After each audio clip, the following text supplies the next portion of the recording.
Okay. Good morning, you guys. Like I said, this is our soft start to the data analysis apprenticeship training. Um, not, we'll be here for an hour and a half this morning. I'm just going over the course, and then I'll be able to share this recorded presentation with anybody that joins the course between now and April 6th, and we will get rolling in earnest on April 6th at 8:30. So I saw somebody joined the session.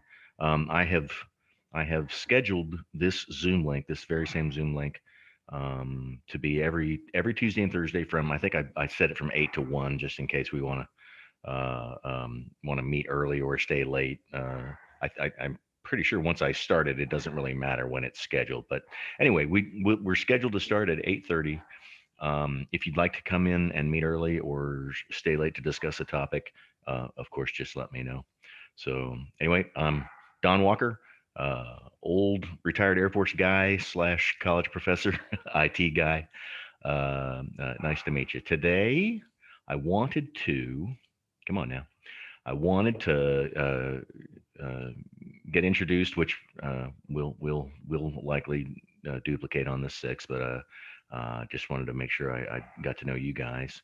But I did want to cover the course objectives, our flow, and what we'll cover through the course. My expectations, your expectations, just to get us all on the same page. So I will. I'll break the ice. Introduce myself. I'm Don. Got into information technology in 1988. I started out all Air Force. Started out right after high school working in electronics, electronic maintenance on C-130s. I got stationed at Little Rock. Met my wife of 36 years. 36 years. And we got married in '84 and moved around the world. Had a few kids. Spent an Air Force career. Um, but when I'm not working on computers, you can see one guitar behind me. Um, when I'm not working on computers, I'm wishing I was a better guitar player. So I play and sing Jimmy Buffett, Tom Petty, kind of background music. I got a fairly regular gig at River Bottom Winery down in Roland, Arkansas. Once a month or so, I'll get up and strum a few songs. Um, So, I currently work for ACDS. I'm a part-time employee. I help them find training providers, and I got that gig because I was a training provider when I was at UCI. I ran the Arkansas Coding Academy, and it's a lot of work coming up to a cohort like this. So the leadership, their time would be better spent, strategically charting the course for ACDS and working with clients to get more participation in apprenticeship. And less on the mechanics of finding the right course for this employer. A lot of customization, a lot of custom stuff. So, work history. I started out as an Oracle developer for about 6 years. I put the first computer application on Air Force recruiters' desks to replace the old multi-part forms and the IBM Selectric typewriter 27 forms, I think it was, all with a lot of duplicate data, work history, medical history, security clearance information, the fingerprint card that you send to the FBI, all that stuff was typed up by hand. And if you made a mistake, you had to start all over again. So I designed and with a couple of guys implemented an Oracle data entry screen application that then electronically burped out those forms. So did computer programming, Pascal, C, Oracle for about 6 years. And I finished my undergrad degree when I was 30. Got commissioned, moved on to software engineering, testing, and software engineering process evaluation. Got a master's degree in telecommunications because the Air Force went from software is cool to the network is cool when the internet happened in the mid 90s. So I moved into network management and those sorts of things, ran a network control center. at a small Air Force base in northern Japan called Misawa. And then I was an analyst for a year, working with Air Force and global deployment data, who's ready to deploy, where they're going, those sorts of things, um, where they're needed in theater, when, how do we do the swap over, the overlap, all those complexities of running uh, um, a global military. Um, Moved into ran a testing lab for a little while. Did my last 5 years, couple in security cooperation, which is kind of off the beaten path for an IT guy. But then my last three were in enterprise information systems and enterprise records management and sharing information, knowledge management, those sorts of things. So yeah, undergrad in management information systems, master's in telecommunications. After I retired, I took a sabbatical with my wife in a motorhome, and I finished a doctorate online, doctorate of computer science, with a concentration in enterprise information systems. So that's my background. Like I said, long-term IT guy. Along the way, I picked up a side gig as adjunct faculty for first the University of Phoenix and then a couple of others, going back to about 2005. So I've been in higher ed, and as you know, the military grows its own people. So I got very used to the concept of work-based learning and force development and training plans and those sorts of things, both on the enlisted and officer side. Um, my expectations for the course, show up, participate. That was something I did notice this last time. We had 11 folks, and it was really hard to get people to come off the microphone and talk about how this course content applies to them at work, which is going to be a pretty critical part of the course, because a lot of this is kind of refresher or concepts that you've kind of you've heard of probably, as far as especially on the statistics side. But as we move through the course, I wanted to be sure and make this relevant to work, because this is not a college course. It's not for credit. It's purely for application at your workplace. And the more I think a cohort shares what they have in common and how this stuff applies, it's good food for thought, and it broadens your understanding of the topic. So that's what I expect, is for you guys to come off the microphone and participate in a class discussion, and and attend and whatnot. But work happens. I also expect that there will be days that you just cannot make it, or you gotta get out early, and that's why I'll record and share every session. Okay, so I'm gonna start. Apparently Zoom puts you in alphabetically. I don't know that I ever noticed that, because looking at my 4 photos, I see Andra, correct? That is correct. Okay, good morning. All right, so I guess we'll start. So I work for CAE, and this was really my first job out of college. I got my bachelor's degree at UALR in technical writing, and that's really where my career started. I did a few, I worked for the college newspaper, so my entire background is really more to do with writing, editing, things like that. So this is a bit of a career shift for me. And through the technical writer career path, I really kind of started focusing more on process improvement, things like Kaizens, and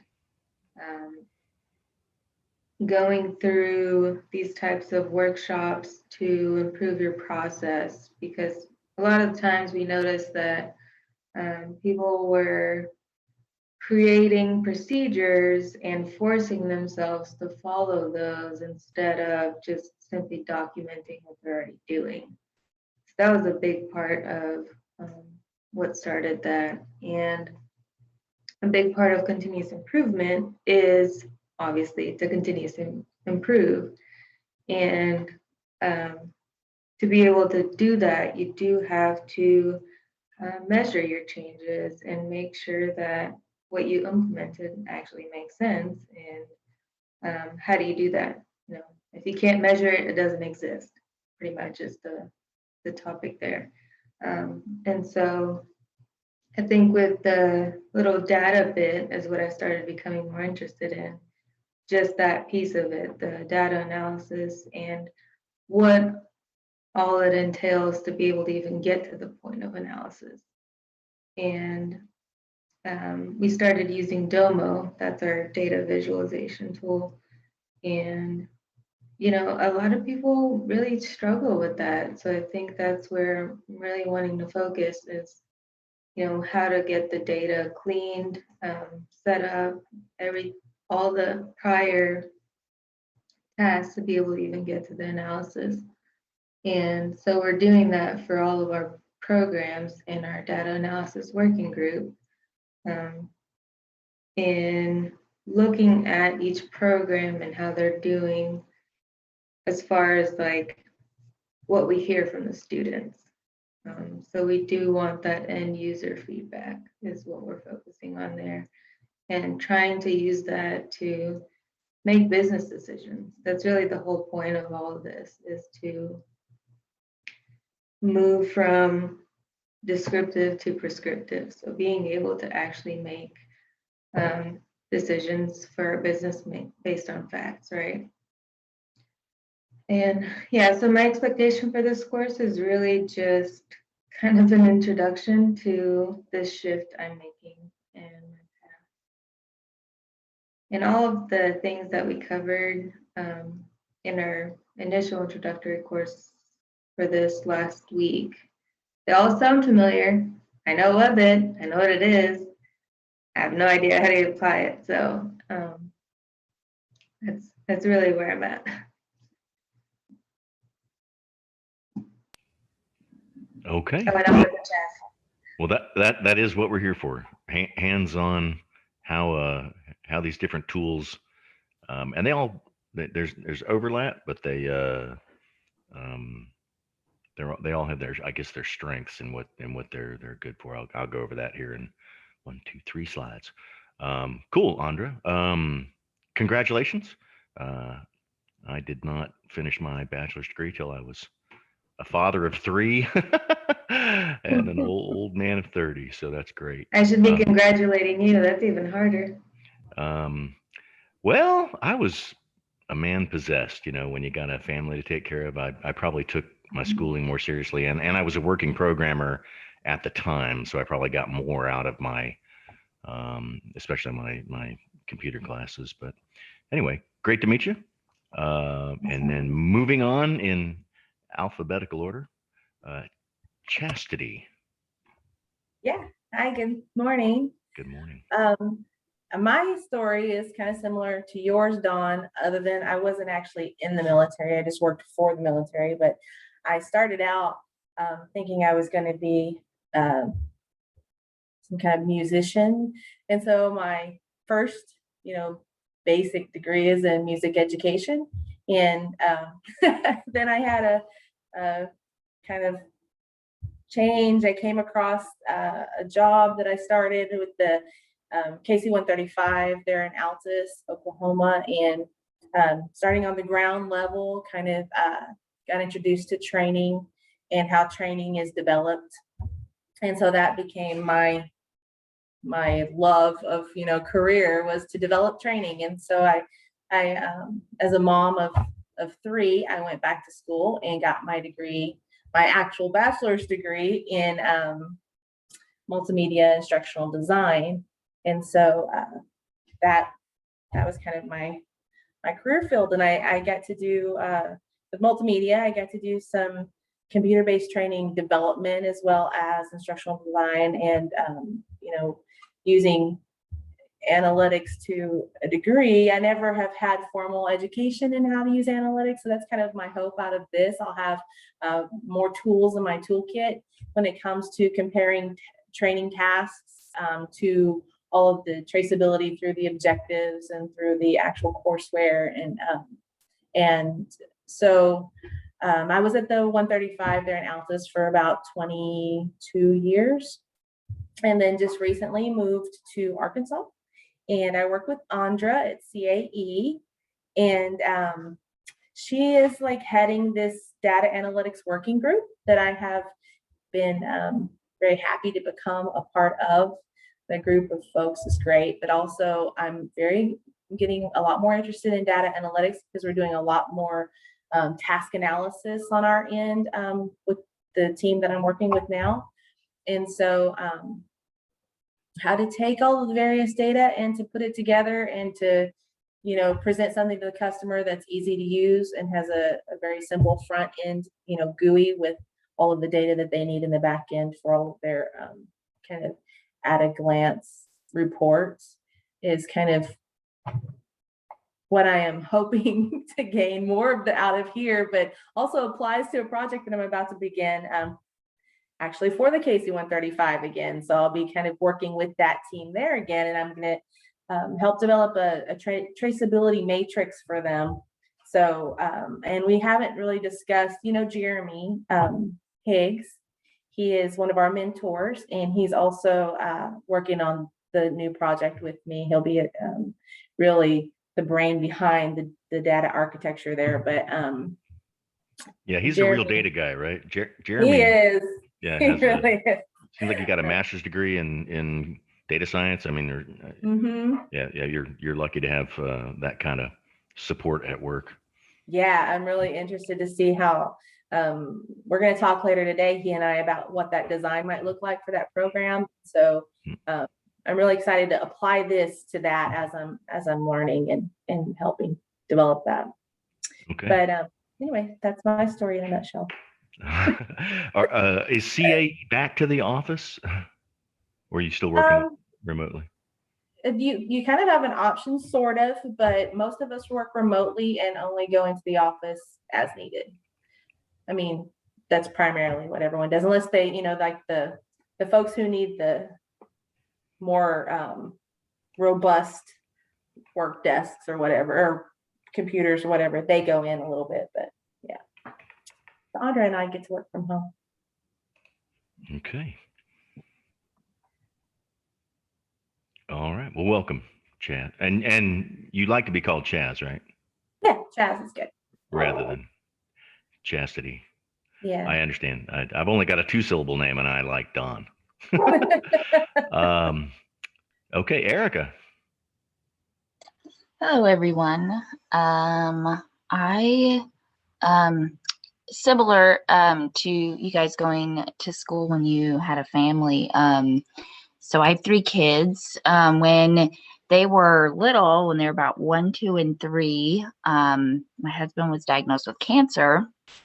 And I realized I just had a high school diploma, and I was kind of facing a different reality. And so I decided to start taking courses online, did that until they were all in school full time. And then I transferred to local technical university in Montana, is where we were living at the time. And then I got my bachelor's in network technology, and got into the cyber defense club there. We reintroduced it, so I was kind of one of the founding members of that, and that's what introduced me to kind of cybersecurity, and really sparked a passion and interest in that field. And at one of the competitions, I met the director. At the time, he was the director for the Security Operations Center here in Walmart, and was able to get hired. So when I graduated in 2017, we moved here, and I started working at Walmart as an intrusion analyst, and was able to kind of learn some really good foundational skills there. And then recently in July of 2020, I started with GSK as a cyber intelligence analyst, which is kind of where, once I got into cybersecurity, it was really where my interest led. And so when I had the opportunity I could not pass it up. So really fascinating work, a lot of research. There's a lot of data. I don't have any experience, honestly, with data analysis or even, statistics and things like that. I've just taken one statistics course, but a little bit of SQL experience, but this is a brand new subject for me, and I'm really excited to see what I can learn and then apply, just because we work with so much data in our field. And when I'm not working, I've got 3 teenagers who are busy with sports, so I really enjoy going to football games and track meets, and I like to read, and I've got some very large dogs that I baby quite a bit. So that's pretty much it for me. Okay. So Erica, you two from GSK are up in Northwest Arkansas then, right? Right. Yes. Okay. All right. Um, I want to make sure I understood. You said you were an intrusion analyst, but now you're doing Intelligence. internal threat or internal trust. What's the cyber industry word for making sure that you are mitigating the threat of the insider? So yeah, the insider threat team, I don't work on that team. That's Mhm. a different team. Mhm. I think here at GSK they do call it insider. I'm not sure. It's a different word than what I'm used to, but I work on the CI, or the cyber intelligence team, as an analyst. So it's Okay. just a different team within GSK. Okay. Um, go ahead, Lindsay. Hey, my name is Lindsay. I do not have any nicknames. My hobbies are thrifting and taxidermy. I used to work at a bank. I started as a teller and I left as a compliance analyst. And a few months ago, I came here to GSK, so I'm brand new to cybersecurity. I don't really have any relevant education or training yet, and I hope to learn how to use one of our tools, Axonius, which is an SQL-based program, to find IPs from our other tools that we use here, like SCCM, Azure, Defender ATP, and stuff like that, and try and find IPs that we're missing from Tenable, our vulnerability scanner, and that are in our other applications, and see if we can get those scanned so that we can be more secure. Okay. That sounds like something you should be able to automate, or at least Exactly right. use these tools. Well, yeah, sure. If you're pulling data from multiple and it's in a similar format, and you look for this one's here but it's not here, and yeah, I think we might be able to give you a couple of different ways to attack that. And I think Damon is with Blue Cross Blue Shield. Does that sound right, guys? When we met briefly before. Anyway, we'll let him introduce himself. On the 6th, when we come back together, I'm going to hope that everybody that comes in on the 6th will have watched this, and we won't have to redo our introductions. Okay, the objectives of the course. I put this this curriculum together using like job ads, going in and looking at what data analysts, vacancies, what skills they were looking for, and then I went and pulled about, I don't know, half a dozen syllabi from self-paced courses and boot camps that taught data analytics, data science, and this is pretty standard stuff in the current, data analyst toolkit. Moving into data science, you know, data analysts are actually applying the models. Data scientists are sort of pushing the boundaries how we do analysis with like the latest things like AI and big data and machine learning, those sorts of things. Okay, so we'll start at the beginning, looking at data types, the formats, different formats of data, different sources, everything from your good old fashioned flat file, comma separated value file, up to relational data. We'll even look at what you might have heard of XML, extensible markup language. That's it's kind of like HTML, if you've seen, where things are tagged with a little bracket and then the day, the tag name and then the what it is. Well, those sorts of data, XML and JSON, are some formatted data types that you can use in analysis. And then sources. We'll get into the different um, places you pull data from. And then of course actually conducting data analytics. But I want to go over the analytics life cycle. It's very much like any iterative process, where you go from obscure to more concrete and produce a product. Um, and then we will cover statistics. We're not going to go into the theory, not going to go into the math behind it or proving why something like a t-test or a chi-squared test proves what it does, but just the scenarios where these things are useful, and how to apply them, to hopefully make projections, predictive if not prescriptive analytics. Then we get into the tools that we're dealing with here are Excel. If you're using this kind of stuff, you're probably using Excel for a first look, or for manual formatting of new data sets, just to kind of look at what you got. Look for gaps, look for problems, trends. You can run quick statistics on different things, and then of course the charting, it's just really intuitive. So we go ahead and cover it, even though a lot of employers will say, oh, we're trying to get away from Excel, but what they mean is they're trying to get away from Excel as their true system of truth, of their main way of publishing data. They don't really mean that they don't want individual analysts to be able to be comfortable with it, in order to wrangle and do some initial data analysis.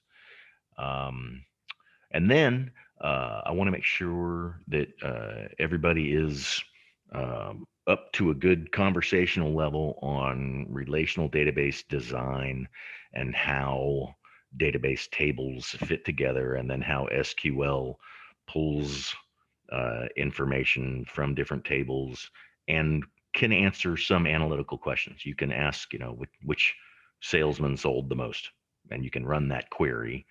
But I also want to get into, with SQL, I also want to get into a little bit of what's called procedural SQL. It's called T-SQL.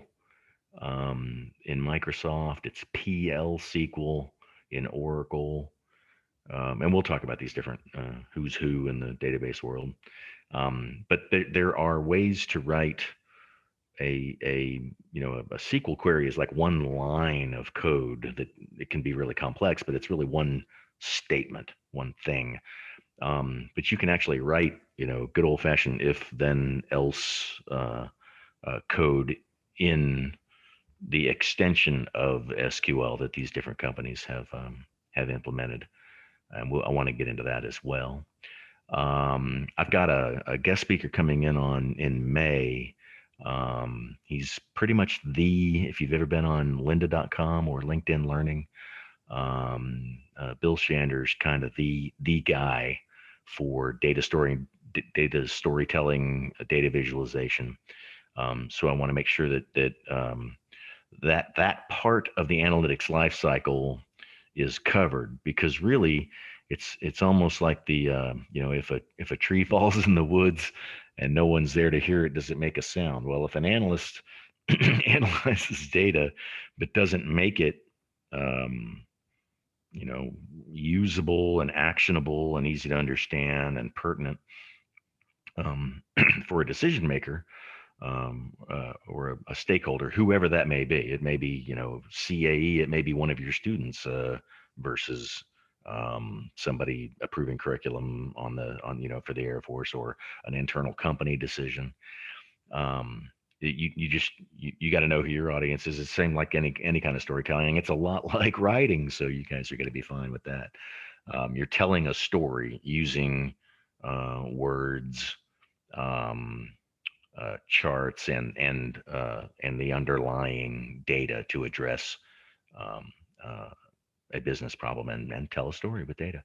And then we'll get into Power BI, which is kind of like Excel, um, Excel on steroids, but it's what folks use to create a data dashboard where a decision maker can bring up a screen, and it can have like multiple graphs that are querying data from multiple sources, and it's sort of all putting it all together.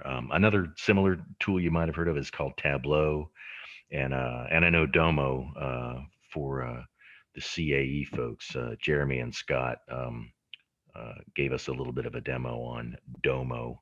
There are other tools out there. You can create custom dashboards using regular programming languages. There's Power BI and Tableau seem to be the bigger ones, but there are others in the business intelligence dashboard world. But we'll cover Power BI. It kind of came down to a licensing thing. I'm just getting more feedback that people are using. If they're using either Tableau or Power BI, they're moving to Power BI because of the licensing. You guys should be able to download a free version of Power BI from the Microsoft Store. And then throughout the course, I want to introduce Python and the notion of solving problems with a programming language, structured programming. You can format data, you can access data, format it, analyze it, draw graphs, everything you can do with Excel. You can do, I say everything, it's kind of an absolute, but a lot of the things, most of the things that you can do with Power BI, you can do with Python. Same with Excel. What makes a programming language um, worth worth going through, really, more than looking at data interactively, which you can with Python, and we'll go through all this. You'll see it's pretty magical. um, what you can do with just very few lines of code, actually just a line of code. You don't even have to worry about if, then, else, and loops, and do whiles, and all this objects, and classes, and methods, and all that computer science uh, you know nerd stuff. Python works magic with just straight line commands, almost like an SQL, a SQL prompt, a SQL statement. But what it really does, what it's really, really, really good for, is if you want to do the same thing, and this is any programming language, any computer program, it does exactly what you tell it to do over and over and over again, without fail. So if you're going to automate a process, and you don't need a human mind to go in and go, ooh, that doesn't look right. Let me format that, or, oh gosh, I don't know where this came from. There's a blank line. You know what I mean? If it's a fairly reliable, now it can be a mess, the data that you're pulling into Python, or it can be complex logic, but if it doesn't require human intelligence in order to do the task, then automating it with a programming language is probably going to save time. Now, it takes time to decide what you're doing, design it, code it, test it. But once you've done it, well, it's press of a button. So that's what folks are using Python for. Um, it's mostly for automating, although it's becoming Python's just taken over the world. It's in web development, kind of as a competitor to Java, um, and of course in data analysis. And then I want to sprinkle in some advanced topics. I've got a colleague at UCA that does a really good R programming, about a 3 hour um, overview of R programming, which is very similar to Python, but there's enough significant differences that you kind of need to use one or the other. I tried to cover R and Python last time, and I'm not doing it this time. I'm sticking with Python so that there's less confusion when you're learning a programming language. It's confusing enough, I think, learning two at the same time, even though they're both highly competitive for data analysis. That's the thing. R is um, the purists data analysis language. If you go to a college, in America, and you go to the statistics department, the math department, they'll very, very likely be using R, not Python. But they're the only ones. So and the syntax, it is a little harder to me. It's less intuitive. So yeah, I had to choose one. Python's got more applicability out there in industry. So I went with that one. But I do want you to see, Dr. Worley does a really good, uh, just, quick workshop, immersion into R programming. But then there are other concepts out there. Certainly won't go into it in any length or depth, um, or probably even a whole lot of hands-on. Some of these advanced topics will get a little hands-on. Data mining. There's a computer algorithm called clustering that really shows relationships between variables that are worthy of exploration without knowing anything about the data really. Business intelligence, like I said, we'll get into what KPIs are and how you're like you were saying, you guys from CAE want to develop some KPIs for your training programs and be able to measure against those. So we'll talk a little bit about that. Machine learning includes both the data mining cluster analysis I talked about, but what you've probably seen, I'm sure you've seen and heard of, is like when you get you get a text from your bank if you're out of town, and they say, "Hey, we just saw a charge from a gas station in Poughkeepsie. Was it you?"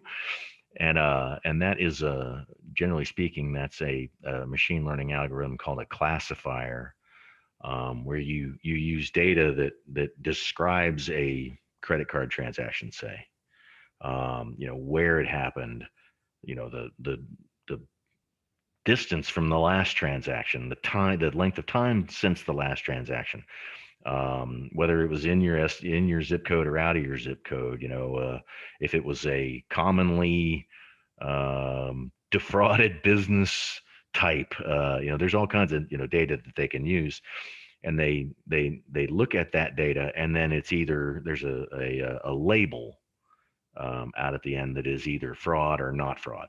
So you take this historical data, you run it through the computer, and it sort of looks at the different factors that was a fraudulent transaction or was not.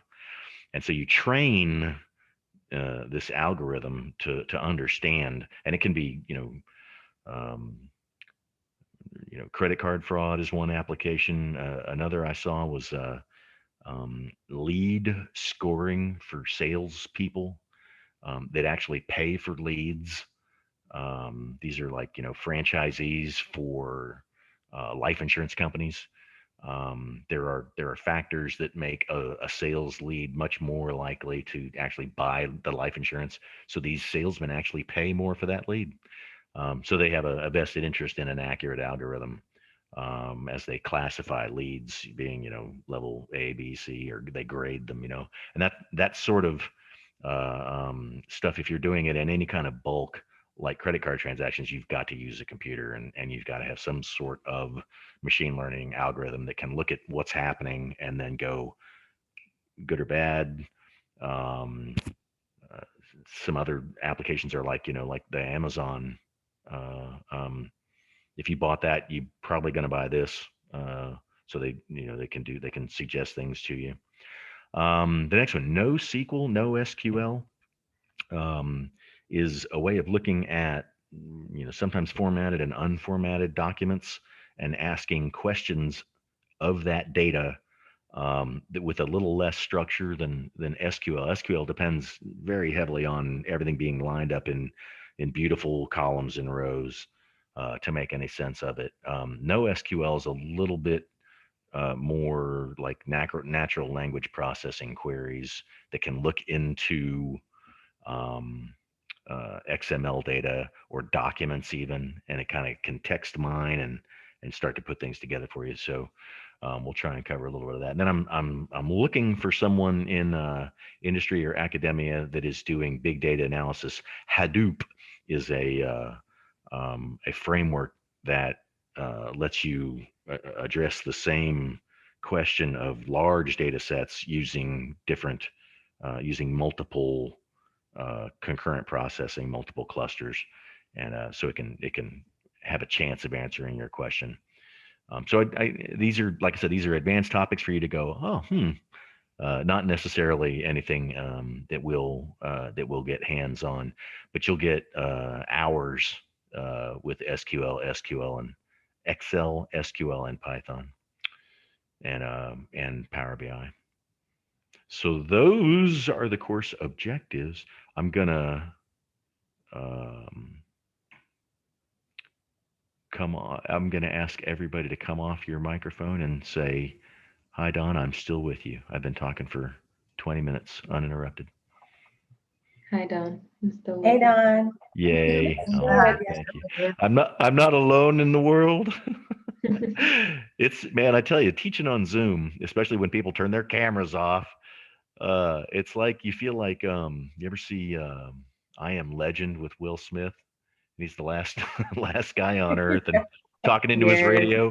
If anyone is out there, anyone at all, I'll be at the Brooklyn Bridge at noon when the sun is at its highest. Please, just me and my dog. Why do you have that memorized? Yeah, that's one of my favorite movies. I really like Great that. point, Andra.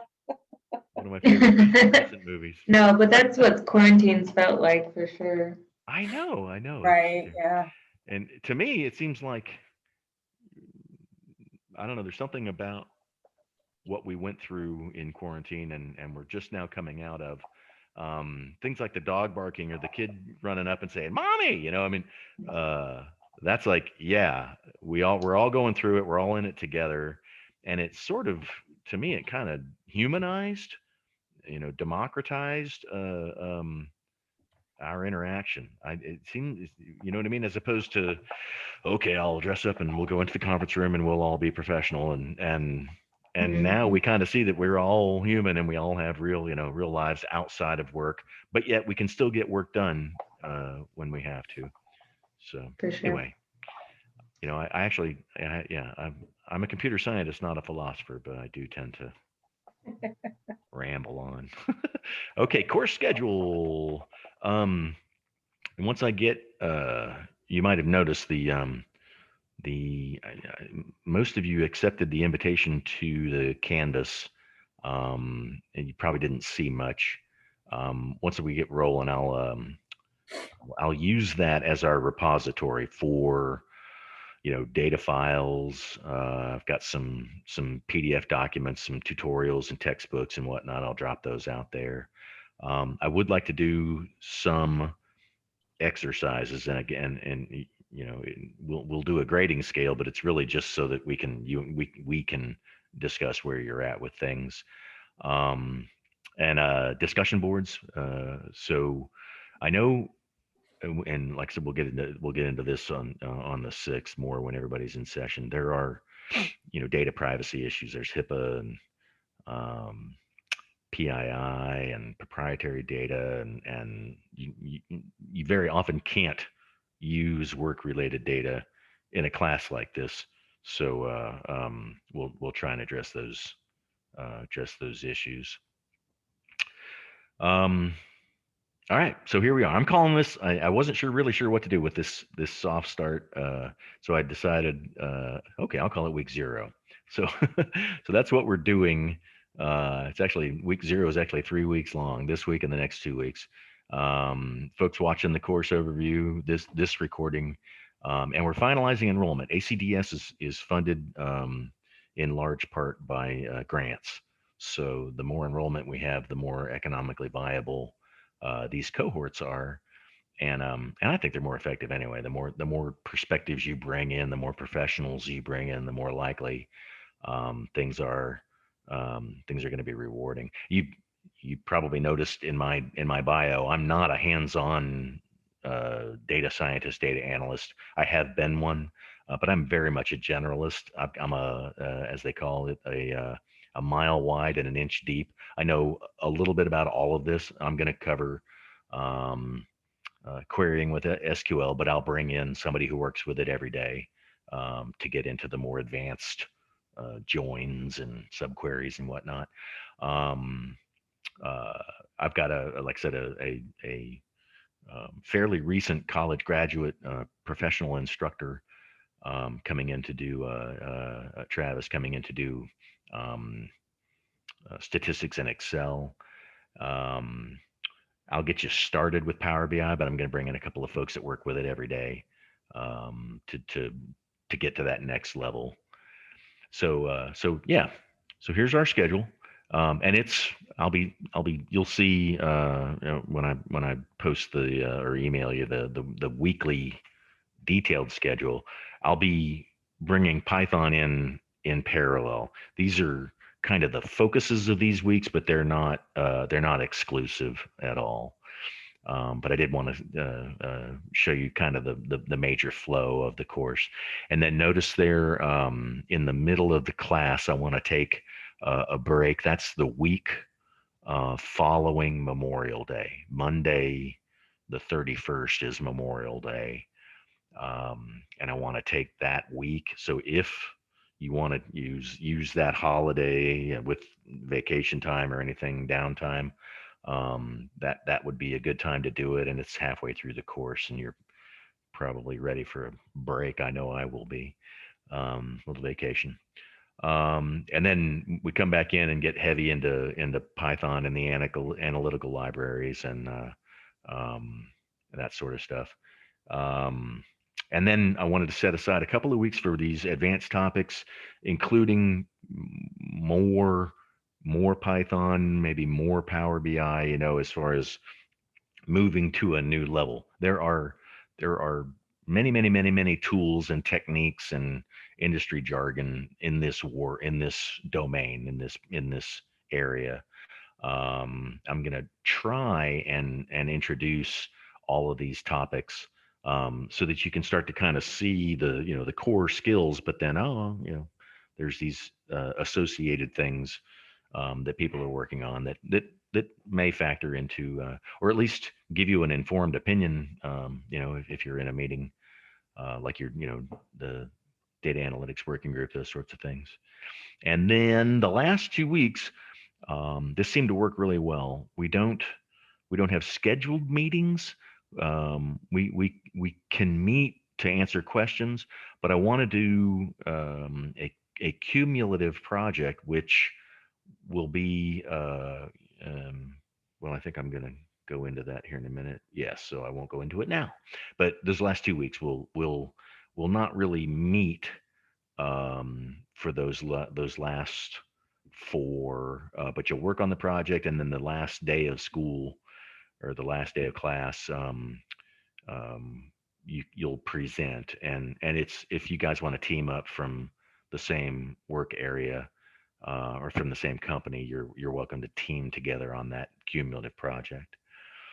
Okay, so the software that I would like you guys to download and install, and let me know if you have any trouble.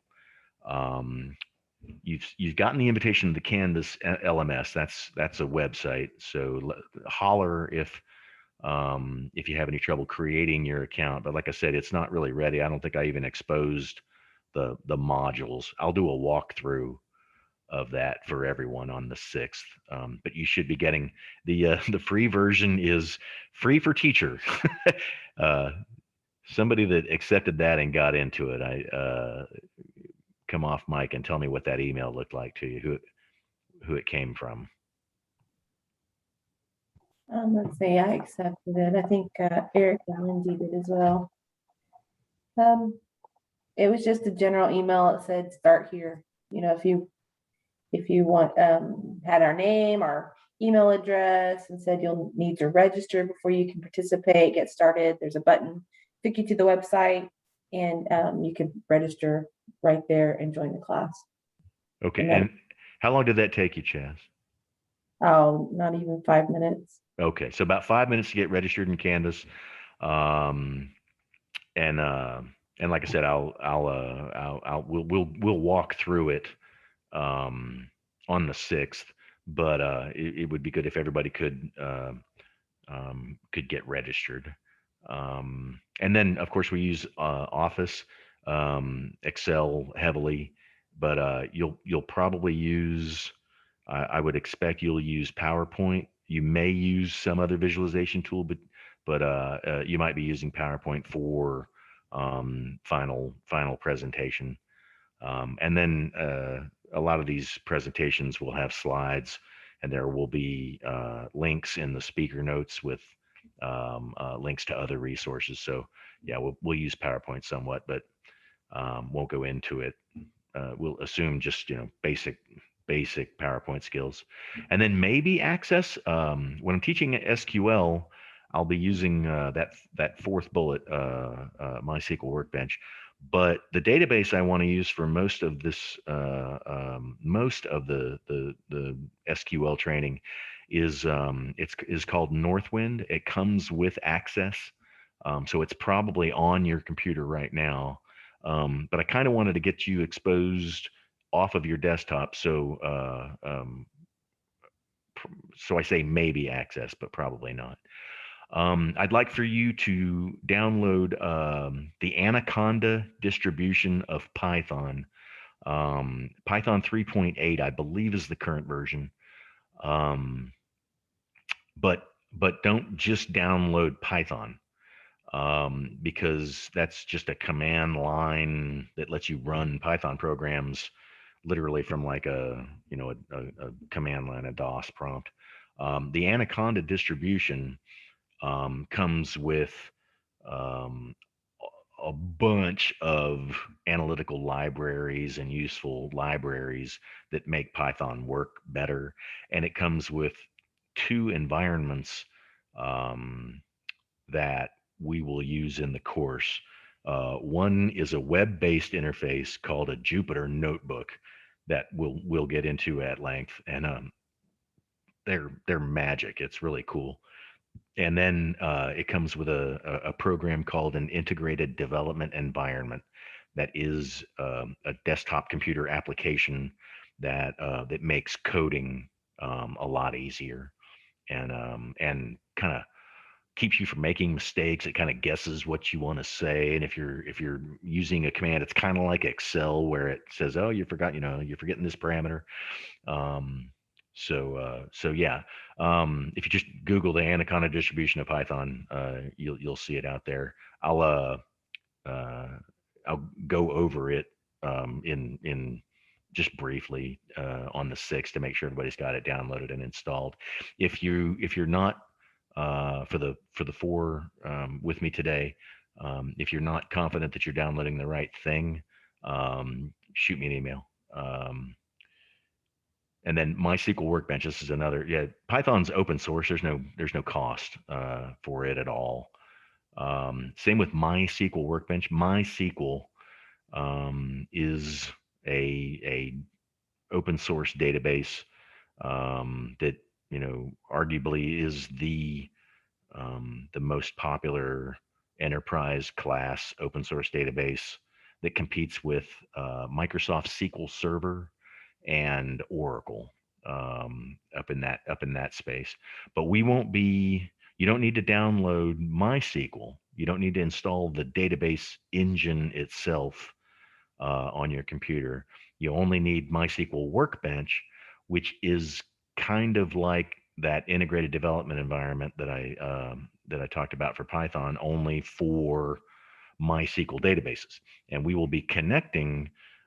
You'll get an account on an Amazon Web Services server that's running MySQL.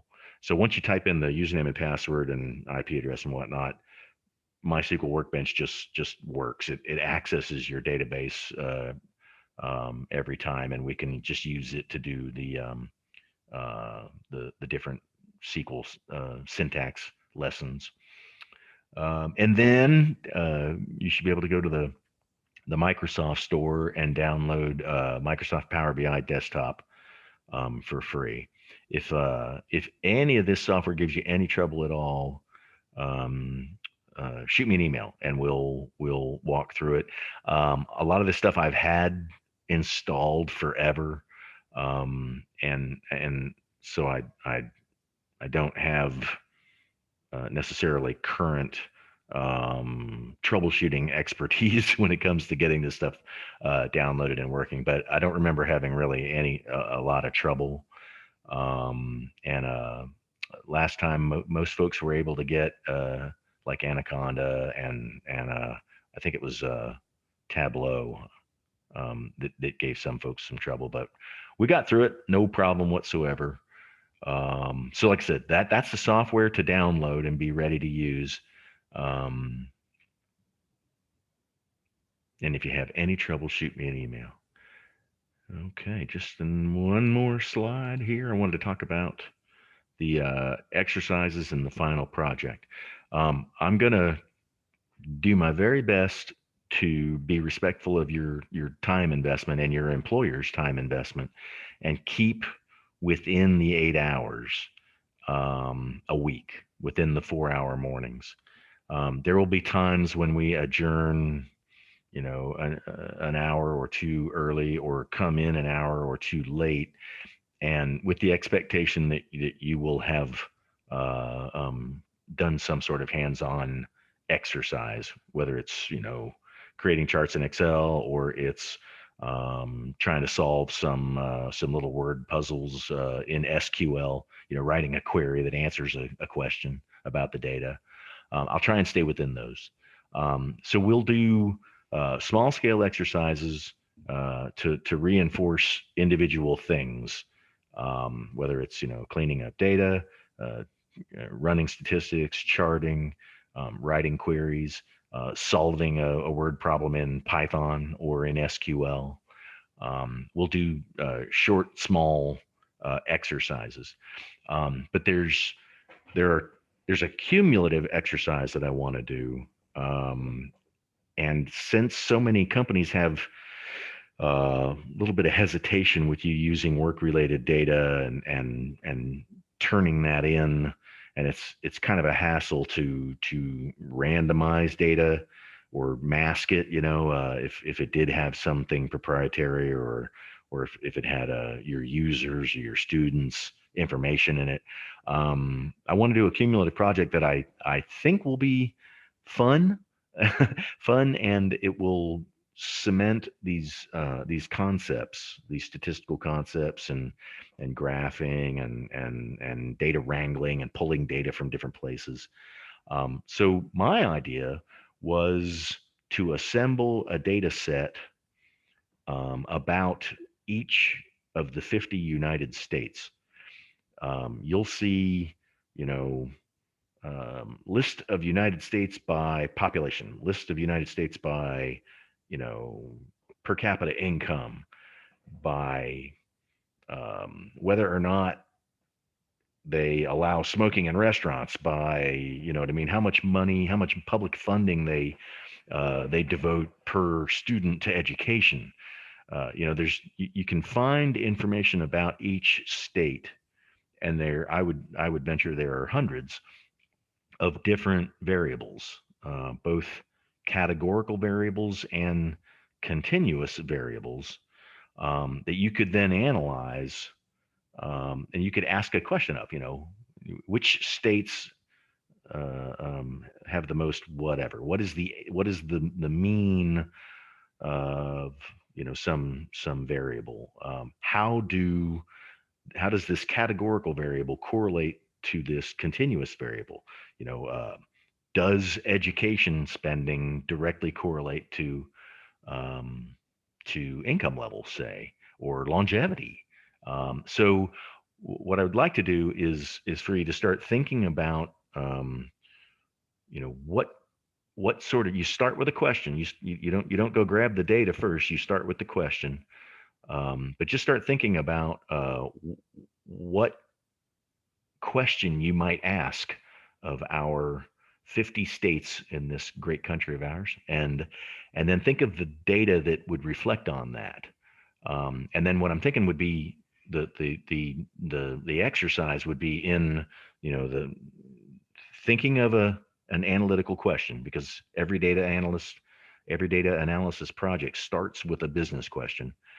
And then gathering the data, in different formats, assembling it into a coherent, clean, properly formatted, everything with the correct scale, no blanks, no null values, um, using Excel to then answer that project. So that would be kind of like an A to Z, soup to nuts data analysis project. That, like I said, it shouldn't, it won't give any of your companies pause for proprietary data, and it should allow you to exercise the data, you know, accessing data, cleaning the data, analyzing the data, visualizing the data, reporting the results, that's the cycle, you know. So I was thinking of doing something like that for the 50 states, or my son suggested, oh, you could do Fortune 500 companies, or, you know, choose in your business area, your company's domain. You could choose, you know, the top 5 companies in the Fortune 500 that do what your company does, if you want to stay in that domain. But it would be the same exercise. You know, you would find uh, um, things about that company. But I kind of like the United States thing, so we'll see if anybody has any trouble with that. I've ran that by a couple of folks, including Scott at CAE. He thought that'd be pretty useful. But then we can use that cumulative exercise, um, to then we can run SQL queries on it. I mean, it would only be, you know, one legitimate database table, but we can show how SQL can do some of this analysis. Um, and then in Python, I thought it would be um, uh, a great exercise, because Python can work with data in a sheet. It's called a data frame in Python, but it can work with what looks like an Excel worksheet, and it can go through and it can, with just a line or two of code, you can transform data. You can run statistics on it. You can draw charts. So you can automate the wrangling that you did manually in Excel. You can automate that in Python. Now, just in case you're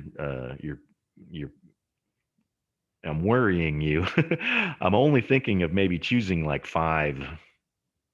six variables, 4, 5, 6 variables about that state, because we're not really doing an exhaustive data analysis project for, you know, the Congressional Research Service. We're just, you know, learning these tools. So if you were to think of 4 or 5 different aspects, variables about each United State, you could then gather that data. And like I said, you'll see in Python, it's really not um, terribly hard to work with uh, tabular data. using a Python library called pandas. And then I thought, interestingly, you could do multiple tiles uh, of that state data in Power BI, just to give you something. But like I said, we'll do other examples using other data sets, and our guest speakers will certainly come in and show you other things. But that's what I'm thinking of, a cumulative exercise. So you're using the same data across these tools. So you're learning the tool. You're not learning you're not learning a new data, a new data analysis question or um, uh, a new problem area or a new data set. You're learning the tool, which I would think would make it a little simpler. But I didn't do anything like this last time, and I think the feedback was universal, that a little more hands-on, and not just saying, here's the information, now use it at work.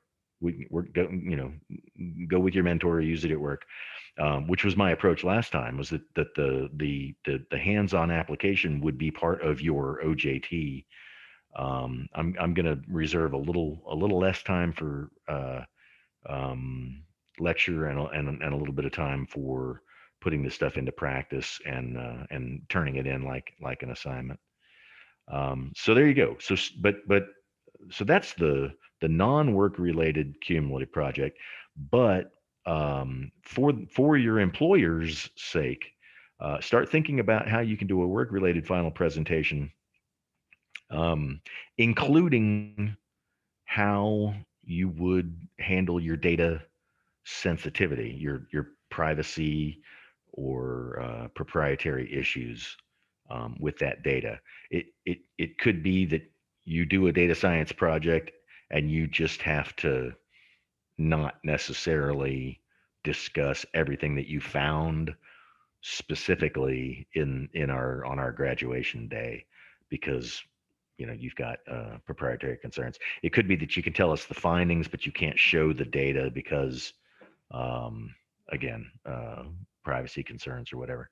So I would like to do a cumulative fun exercise project, but then uh, uh, those final 2 weeks, I would like for it to be a work related project that you'll present as if you were, uh, as if you were presenting it at work, and hopefully it'll be applicable. I mean, I really would like for this stuff to be something that your employer will be happy to have invested the time in, because they're getting something at least, work related. It may not be, the reinvention of sliced bread. Okay, we're not expecting that, but at least it would apply towards work and be interesting and informative for you. Okay. So that is the end of my spiel for today. Before I stop record and take questions, I wanted to say that we will see everybody at 8:30 a.m. on Tuesday, April 6th, using the same Zoom link that we are using today. So stand by, live audience.